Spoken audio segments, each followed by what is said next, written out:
Dear brothers and sisters, we always begin with praise and gratitude and true appreciation of our Creator who chose each and every one of us to exist.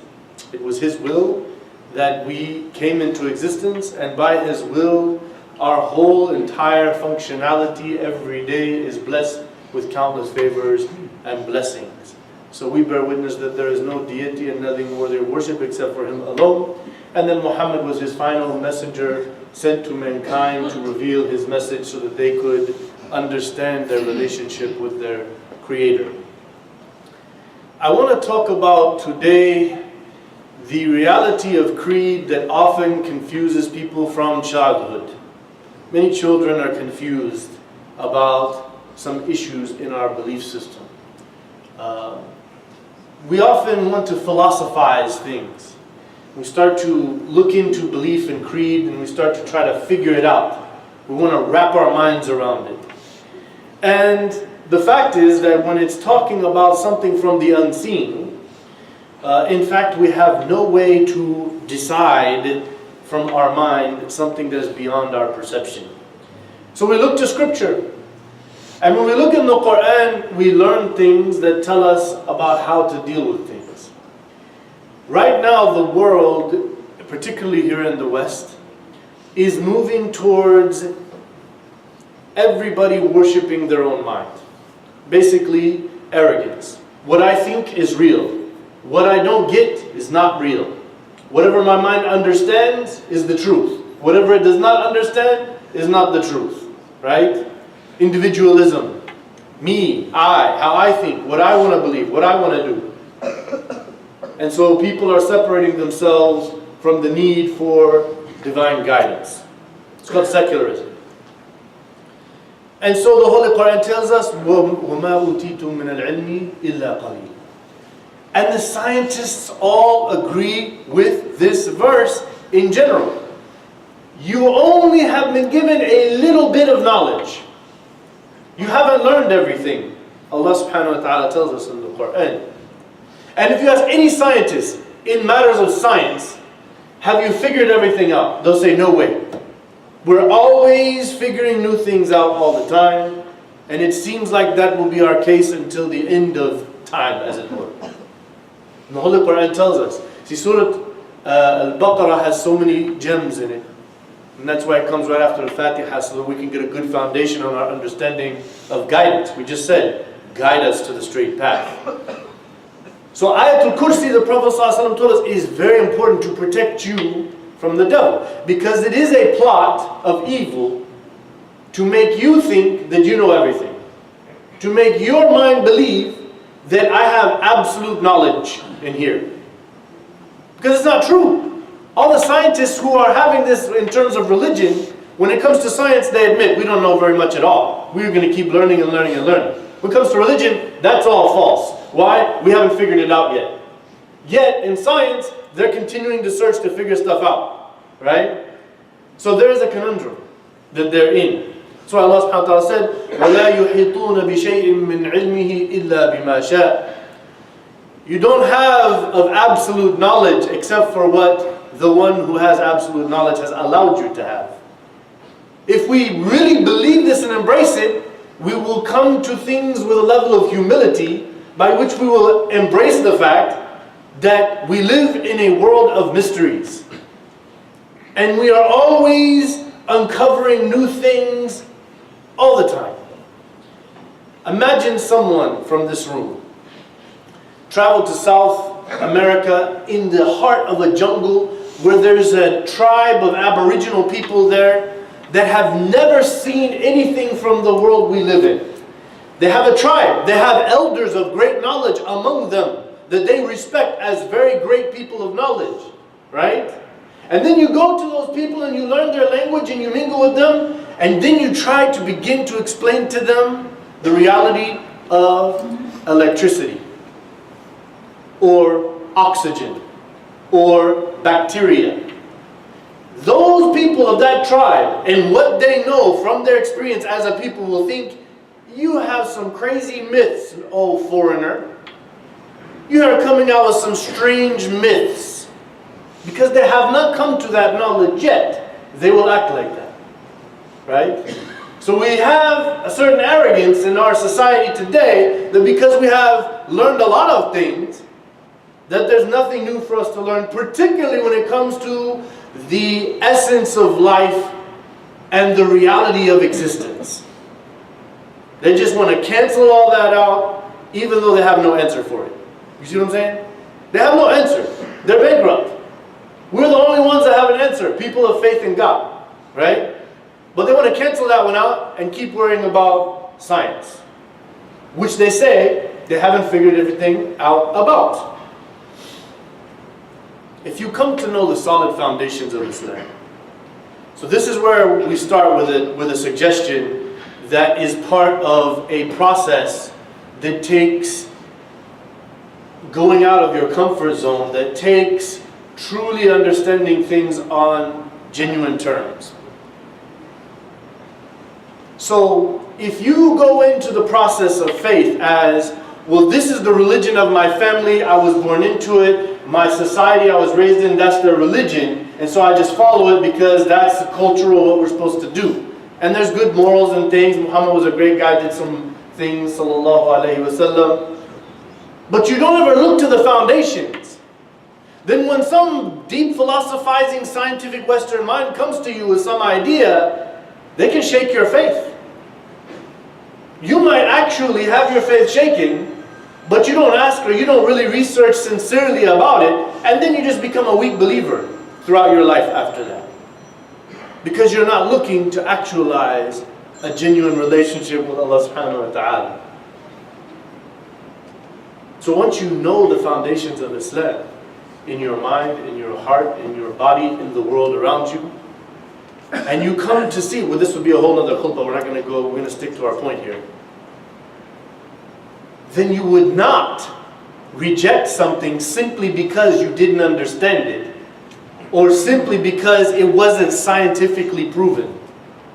Because your foundations show that where this information came from is by fact of real evidence, not just somebody said, believe because we said so. A lot of people are under the illusion that that's what all religion is based upon. But in fact, if you look, if you research, the reason I'm standing here, the reason why there are many people who I know have embraced Islam, some were born Muslim, some were not born into Muslim families, but at some point they did what we're talking about and owned Islam through knowledge, through evidence, through foundations. We know from the Quran and the Sunnah that God created beings of consciousness. He created angels of light. What kind of light is it? Like that light? Is it like that? I don't know. We know that's what He did. Why? Because our foundations tell us so. He created a human being from mud. Some people think that sounds strange. But if you scientifically go into it, don't misunderstand what I'm about to say. Scientifically, if you go into it and you study the theory of evolution and you study the reality of mud and the elements of carbon and nitrogen and magnesium and copper and iron and all that stuff that's in there, it's in your body too. And sometimes you have to take these things to balance out things that came straight from the earth. So we do, by fact of science, come from mud. That's what they're saying. We didn't cancel out Adam and Eve and all of that. We're just explaining how to explain something to someone else if they say, well, that's illogical or unscientific. But then He created a being that's conscious of fire, and it's called in Arabic a jinn. I have met people who are not Muslim, and most all non-Muslims, say, jinn is ridiculous. It's like the South American guy. Oxygen, electricity, bacteria, these are all ridiculous. We've never heard of any of this. It can't exist because we've never heard of it. We don't know about it. So therefore it's not real. Right? South American jungle guy. So the modern city people are saying, jinn, we didn't hear about that. We haven't seen it proven scientifically. It's not real. Right? That's the claim. عدم العلم ليس دليلا. Just because you don't know it is not a proof of it not existing. We have some examples of Islamic law where somebody said, I never saw the Prophet. That doesn't mean somebody else didn't see him doing it. You see what I'm saying? So that's not a proof. So, raise your hand, it's okay, it's not haram. Raise your hand if you've heard a story that the beginning of the jinn was on the earth, there was a big war that happened on earth, bloodshed and all that, the angels came down, took them down to the sea. How many of you heard this story?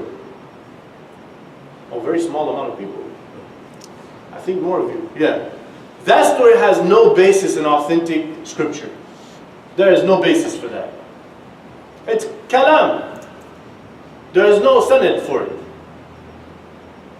It's a tafsir.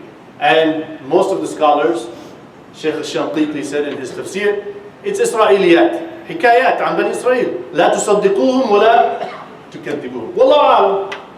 What we know from the Quran tells us that God created Iblis. And Ibn Taymiyyah, Shaykh al-Islam, rahimahullah ta'ala, he said it appears from what we know from authentic reference, from clear Quran and Sunnah, that Iblis was the father of all jinn, just like Adam is the father of all human beings.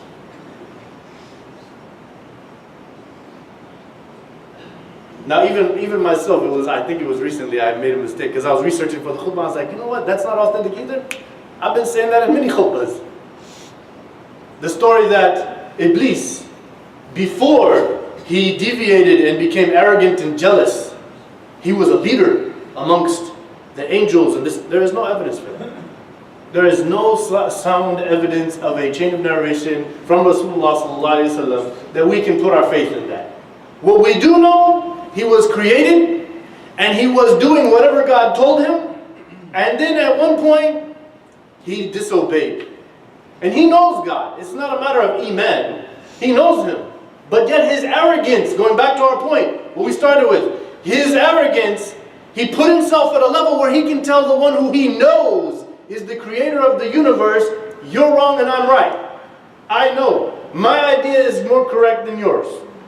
And he's still on that. At no point has he ever said, Allahumma ghfirli, inni kuntu min al-zalimin. He never did that. His arrogance is so much that he's stuck on that. But now, this brings us to the philosophical dilemma, right? People start asking the question, but why did Allah create Iblis? I'm sure many of you are kids. Why did Allah create Iblis knowing, because He knows everything. He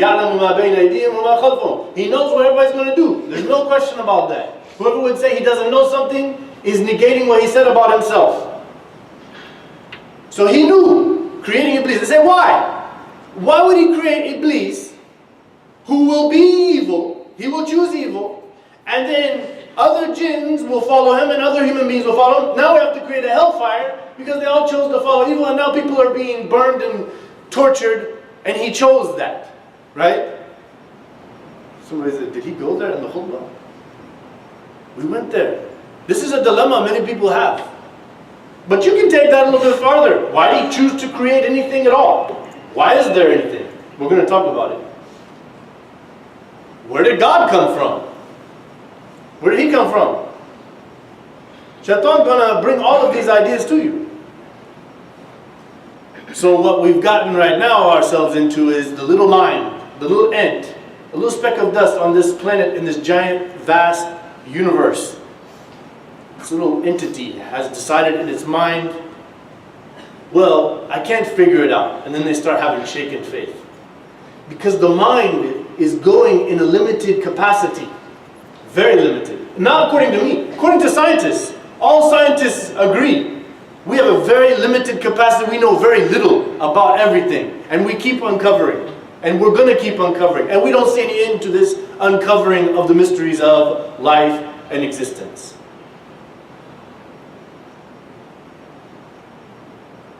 The bottom line is we have to stick with the facts. When I say facts, not what somebody said in an old religious book. The facts that you and I all know, all people from whatever religion, all human beings know these facts. Spiritual human beings understand the basis for them.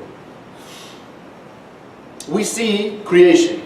If we study scientifically, we will look at the science of biology and physics and we'll say, wow, this has amazing, vast order and systematic functionality that seems very intelligently designed. It's not just floating particles with no purpose and no reality that makes it have an intelligent design. So then we look back in the prophets. These people came to mankind and they were humans. We shouldn't just believe somebody because they said, I'm a prophet. But when the guy got thrown in the fire and then he came out and he was not burned at all, and when the seas parted, and when the dead people got raised, and when the moon was split and the skies became full of clouds upon a prayer immediately, and then rain came down for a week, then we knew the one that created everything, that controls the laws of physics, the laws of nature, that's the one that's with this guy. So what he's talking about comes from a source that has control over everything. And it's been proven in front of our eyes. And that's why many people believed. So it's not just a claim. These are historical facts, well documented and handed down for generations across the globe. So, now let's get back to the fact of understanding why Iblis. Why? Why the devil? Why is there a devil? Why is there evil? In our consciousness from birth, we start to be influenced and we are seeing good and evil. All people, belief or no belief, whatever it is, every human realizes that's good and that's evil.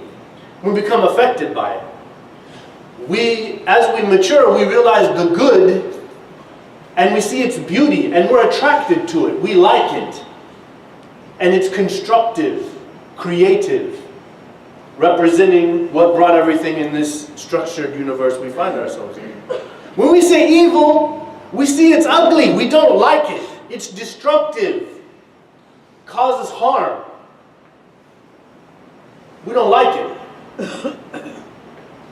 All of mankind realizes this, and we all attach, every human being on planet Earth attach a responsibility to anyone who consciously does something good, as well as someone who consciously does something bad. That's why we have awards and commemorations, and that's why we have jails and punishments and things like this.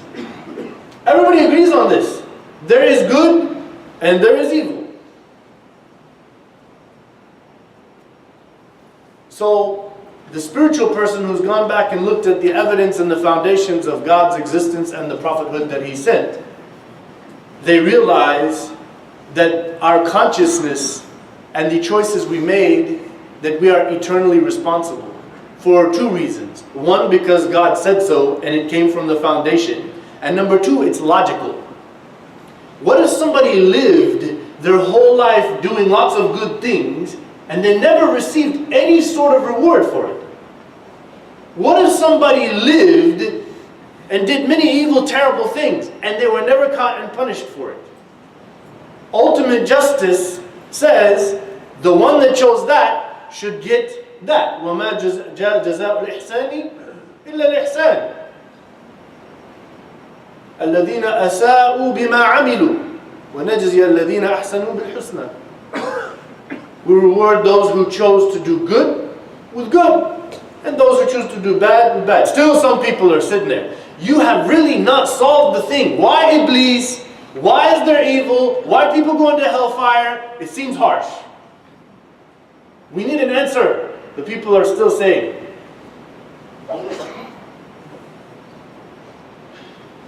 If there is nothing that's ugly, and we all have ugliness to us, then how would we know what is beautiful? If you didn't know what ugly was, how would you know? When He says He created everything in pairs, it gets deep. If you didn't know what negative is, then what is positive? What would that mean? If there is no evil, no Iblis, then how could there be good?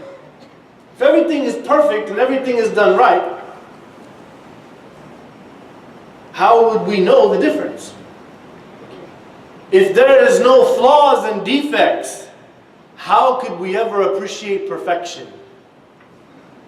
How could we ever understand what is perfection? And there is one thing that's perfection. But we would not know it if there was no Iblis and there was no flaws and ugliness and evil around us. So what we know from the facts, it is clear that God chose. Why did He choose? I can't tell you. I'm not God, and I don't propose that my mind knows everything, because I'm trying to be humble. Because why? I know I'm a very limited, flawed entity. If we all come to terms with that, we can grow as a human race a lot quicker, a lot faster. Arrogance, if you've been watching these debates and all that other nonsense, is a big problem. You see what I'm saying? It's the destruction of mankind. We're destroying the earth and everything in it and the people on it because of arrogance. It is the number one cause of all the problems. And when did arrogance start? Iblis. You know it. It's not belief. It's real. It's not something I'm telling you to believe in. You know very well where it came from.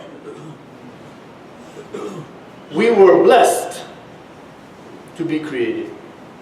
God wanted in His wisdom to create a conscious being that would have the means to appreciate His perfection. That's what happened. Take it or leave it, know why or don't know why, that is a fact. And He offered it. We offered, God said, I offered in the royal we.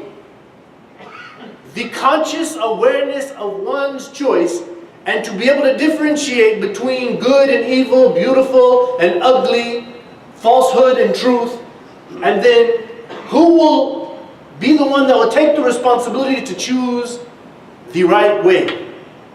This human being said by nature, not Adam. We don't believe no, not one person can cause everybody else to be. No. Every one of us, when we were told don't go to that tree, would have went to the tree. It's what came after that made us different than Iblis. رَبَّنَا اغْفِرْ لَنَا وَارْحَمْنَا إِن لَمْ تَغْفِرْ لَنَا وَتَرْحَمْنَا لَنَكُونَنَّ مِنَ الْخَاسِرِينَ. Iblis never did that. We have a conscious connection to our Creator, and we want that to be good. So, we bear the responsibility to love God after He loved us. After He created us and gave us life and everything in it, we have to choose to truly appreciate His perfection. We were blessed in this life and tested with one sole purpose: to come to know and properly serve God. وَمَا خَلَقْتُ الْجِنَّ وَالْإِنسَ إِلَّا لِيَعْبُدُونَ. I only created human beings and jinn so that they could, this is Ibn al-Qayyim talking, so that they could come to truly know me. Because if some character on the street walks up to you and says, "Hey, Muhammad, can you do this for me?" You'd be like, "I'm busy, I gotta go somewhere, I'm at work, I'm doing this." But when your mother or your brother or sister or best friend calls you up and says, "I need you to do this," you will do it because you know them, you have a connection with them, you love them. You want to go out of your comfort zone to do something for them. So the more you know Allah, the better you will serve Him. But you cannot properly know Allah until you've known yourself. We have to become one with purpose with our Creator. Selfless compassion. That's why everything exists. God's perfect on His own. But He willed, because of who He is, that there will be a beautiful, sophisticated, multifaceted reality. And this entity will be able to appreciate the difference between the flaws in creation, the ugliness in creation, and the perfection of the Creator. Selfless compassion. The more we get to know Him and how He is merciful, He's compassionate, He's knowledgeable, He's wise, He's kind, He's forgiving, He's gentle, He's pure. The more we know that about Him, the more we want to be like that. Then we become one with Him in purpose. We tap into that mystery that is the soul that was created in heaven that is giving us a divine connection that we're all aware of. But we have to make that decision. And that decision is basically disassociating ourselves from ourself and its egotistical desires, and truly choosing to live for that which brought us into existence. We humbly realize our flaws, our defects, and our ugliness. And we see greatness in His perfection. We veil our ugliness with His beauty. Allahu jamilun wa yuhibbul jamal. He is beautiful and He loves beauty. But nothing can become beautiful except for by His will and His system and His methodology. So when we reject the falsity of our selfish ego, then we can embrace the absolute truth. It's an interesting point.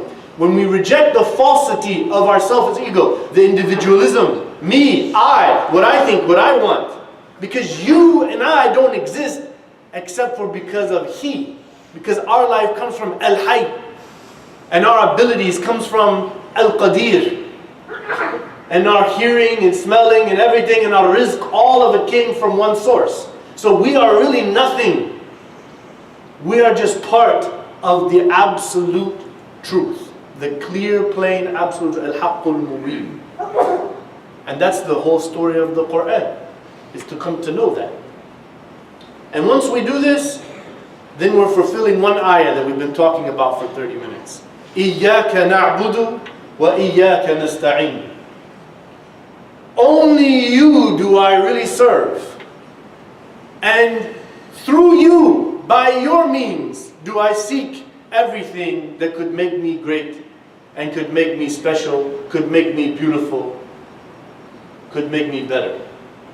Now once we've said that and we've made that conscious decision to live that lifestyle, then we can ask, اهدنا الصراط المستقيم.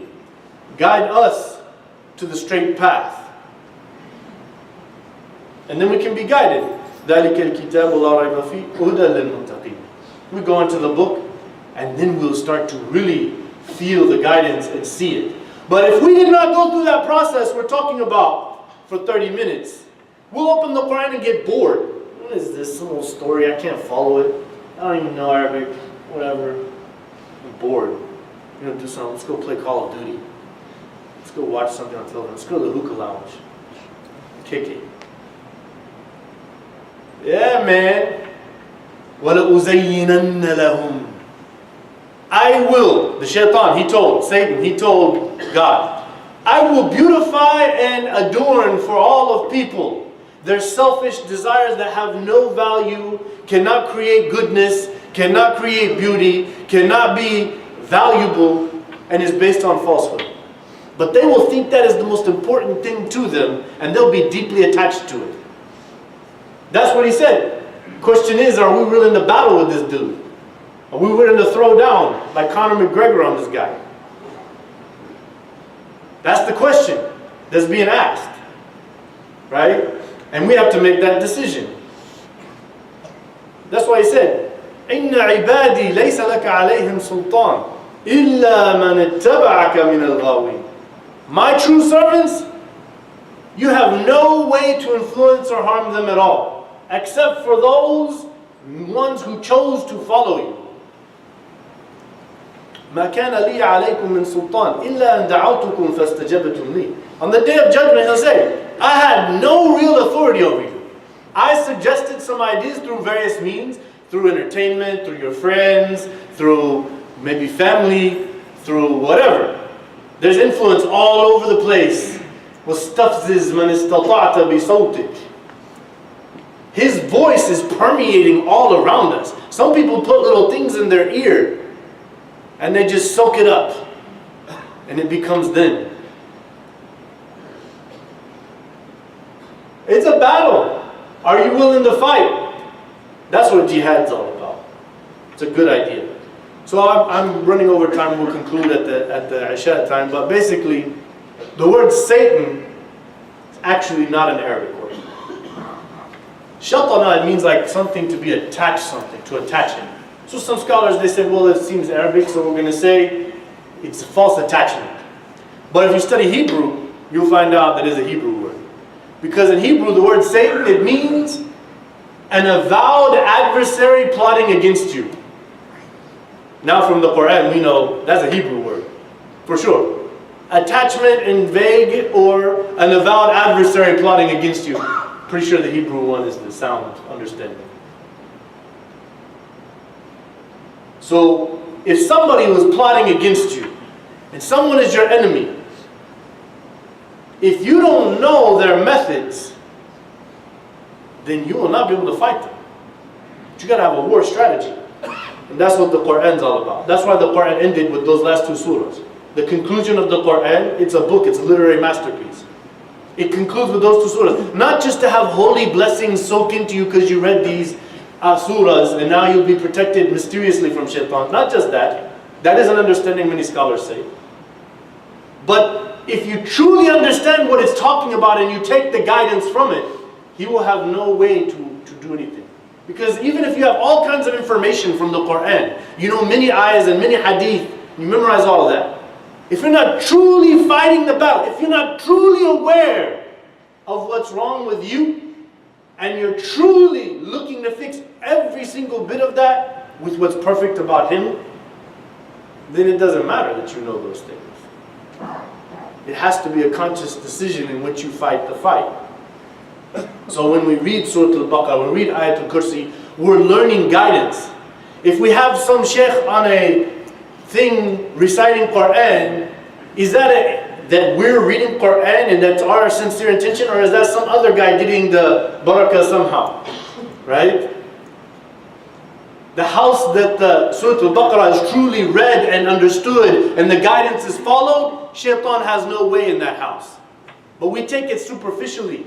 We take it without really owning the meaning of the Quran, and we want a quick, easy way out. Like, he died for our sins, but we read some Quran, or I memorized the Quran.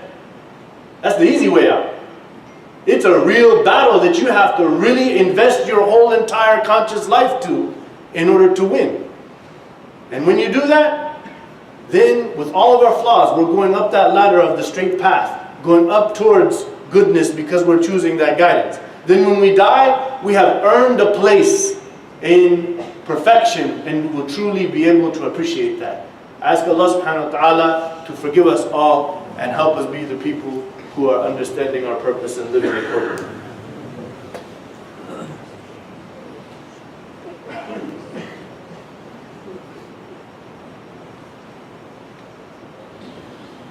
Bismillah, alhamdulillah, wa salatu wa salam ala rasulillah. We've run out of time. Inshallah, after Salat al-Isha, we'll conclude many other subjects that we have on this particular issue to discuss.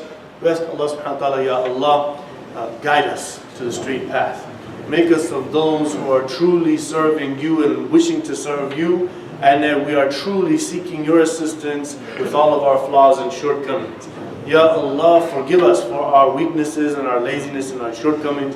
Ya Allah, illuminate our lives and make easy for us the path to righteousness, and that we can truly appreciate you and your perfection as we appreciate and realize our flaws and shortcomings. Ya Allah, please make this a community that grows and multiplies and builds and progresses in beauty, in constructive goodness, in growth and development, in showing the permeating absolute truth that brought us all here to live. Ya Allah, please make your peace and blessings and mercy upon the Prophet Muhammad and all of those who follow him until the day of judgment.